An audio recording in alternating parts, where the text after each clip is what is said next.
রূপম দেখল তার সামনের অবয়বটি মাটি থেকে 2 ইঞ্চি ওপরে ভাসছে। দৃশ্যটি দেখে রূপমের হৃৎপিণ্ড হিম হয়ে গেল।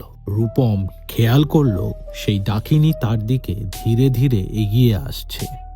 পিছন ফিরে পালাতে চাইল রূপম, কিন্তু ওর পা নড়ছে না। মাটি যেন পা আঁকড়ে ধরে আছে। রূপম বটতলার দিকে তাকালো, তবে ওই অবয়বটি কোথায়?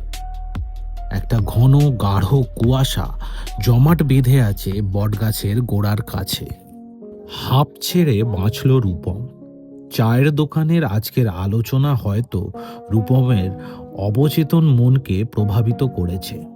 বেশ ভালোই হ্যালুসিনেট করে ফেলেছে সে। এসব ভাবছিল, ঠিক তখন রূপমের নাকে এলো একটা গন্ধ, একটা বিশ্রী পচা দুর্গন্ধ। সেই তীব্র পচা গন্ধে গা গুলিয়ে উঠল রূপমের। ঠিক তখন তার কানের পাশ থেকে ভেসে এলো একটা আওয়াজ।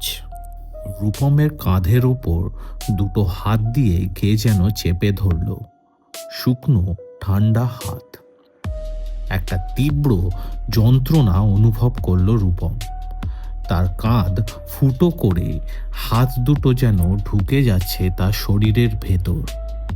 যন্ত্রণায়, গন্ধে ও ভয়ে ধীরে ধীরে চেতনা হারালো রূপম। পরে সন্ধ্যায় হরিপদর চায়ের দোকানে আবার আড্ডা জমেছে। আছে বলাই জেঠু, আছে সবাই, খালি নেই রূপম।